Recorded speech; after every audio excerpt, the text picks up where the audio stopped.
Ayan guys, so nandito tayo ngayon, restock tayo ng MT8 pipe. Inaayos na namin boss, next week baka kumuha kami ng gulong sa inyo.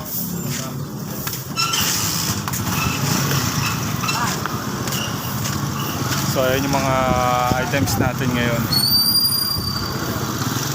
So sa mga may gusto ng MT8, available sa atin, Honda Click, stainless steel, stock elbow. So dito natin lalagay yan.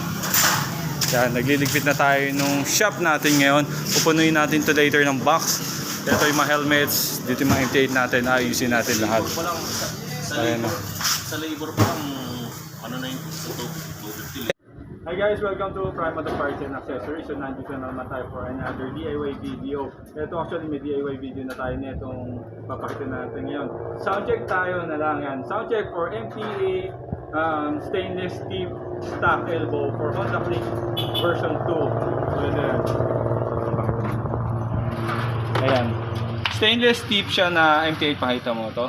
So ayan, stainless tip siya. Stock elbow siya, kaya siya tinawag na stock elbow. Yung sukat niyan, same pa rin sa original natin.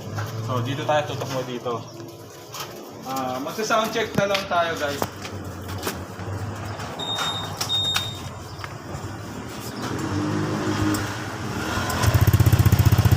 So yan yung tunog niya pagka naka-idle siya.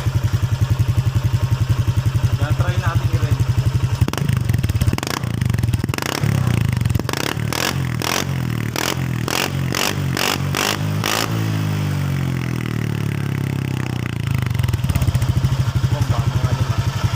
So ayan guys, MT8 stock elbow for Honda Click version 2. Available po siya sa ating Shopee and Lazada account. Just search Prime Auto Parts and Accessories. Pag dito po kayo sa amin nagpa-install, installation, kasama na po dyan yung gasket maker, then nire-reset na rin natin yung ECU nya.